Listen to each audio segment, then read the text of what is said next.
I have a unique perspective on Cornerstone.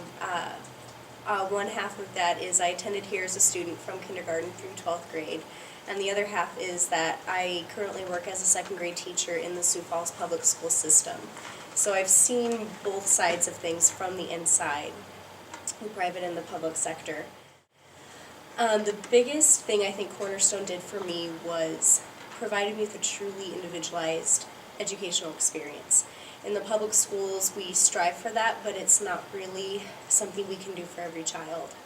The only way you get individualized attention is if you score low enough to receive special education services, or you score high enough to receive an hour or two of enrichment a week, which on either side isn't a lot, but at least it's something. But what about those kids in the middle? When they're struggling, but they don't struggle enough, or they excel, but they don't quite excel enough. They're stuck, not able to move on, having to go push forward. At Cornerstone, the reality is that every child does get an individual experience, and you might say, they're so small, how can they provide an individualized experience for each student? And part of it is because they are small. The teachers are able to develop a relationship with each child and get to know their strengths and weaknesses. And the other half is the curriculum that they use. It is completely self-paced, which means if I'm struggling with a concept, they're not going to have me move on until I understand the core principles there that allow me to be successful in the upcoming content. Since they know me as a student enough, they can look at my test scores and say, okay, you need to work right here, because if you don't get this further down the road, you're going to really start to struggle. On the flip side, if I'm really understanding a concept, I can move through it as quickly as I choose to and get ahead of the game and challenge myself and continue to push myself. While in a traditional school setting, I don't have that option. It's January, we have to move on. Whether you struggle with it, whether you understand this concept, this is what we're studying now, deal with it. At Cornerstone, it very much is where you are ready to learn and where you need to learn is where you're at. My experience was one of a child I probably would not have qualified for enrichment services in a public school setting. I excelled, but I didn't excel enough. At Cornerstone, I was able to move quickly through the academics. When I hit a spot where I struggled, they stayed with me. One of the teachers spent a lot of time at my desk through high school math because I struggled with that, but they spent time, they didn't let me continue until I understood the principles. What ended up happening for me is because I was able to move forward at my own pace and continue to challenge myself, I ended up being able to graduate a year ahead. That wouldn't have been possible in a public school setting. Getting that experience allowed me, or the rigor of the academics that I was working through and the assistance of the teachers to help me push through things that were difficult for me allowed me to score very highly on my SATs and allowed me to be accepted into the honors program at my private college.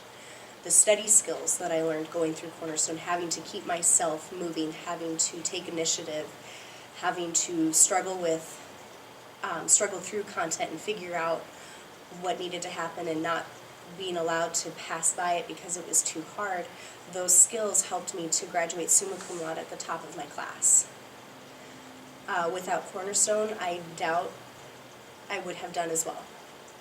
I likely still would have succeeded and made something of myself, but I don't think that the level of achievement would have been where it was without the study skills and the deep commitment to mastering content.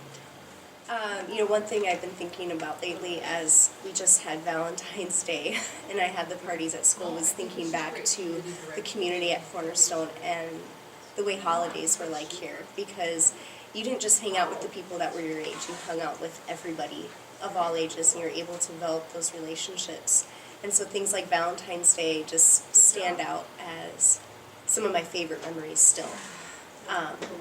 Being so excited to give Valentine's to everybody and talk and be excited together, and the little break from academics to just have fun and develop relationships. The memories of it are what I come back to every year.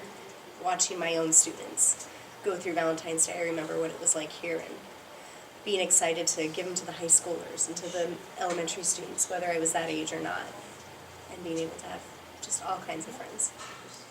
When you have students of multiple ages in a room, research does show that it improves achievement. The students who are at a higher grade, at a higher academic level, are able to help the ones that are of a lower grade, or not the same content, which not only helps those kids at a lower grade, but it solidifies the knowledge that the older students have, because one of the best ways to learn something deeply is to teach someone else how to do it, and vice versa. For those younger kids, being able to see what's coming up ahead of them gets them excited, gives them motivation to continue on, because they see these cool things that the older kids get to do and they're excited to get there, and it gives them a little push to get through the other parts. Socially, I think it's a wonderful experience, because the older students bring a level of maturity to a group that wouldn't necessarily be there otherwise. It helps the younger students to think about how they're perceived, how society works. When you have multiple age levels together, that's how our society is. There's all kinds of age levels interworking together. So when you're in a room with people from 3rd grade to 12th grade, you learn how to interact with different groups of people. You know, I have to act this way with this group, I act this way with this group, and you learn how to navigate society in a very natural, inclusive way.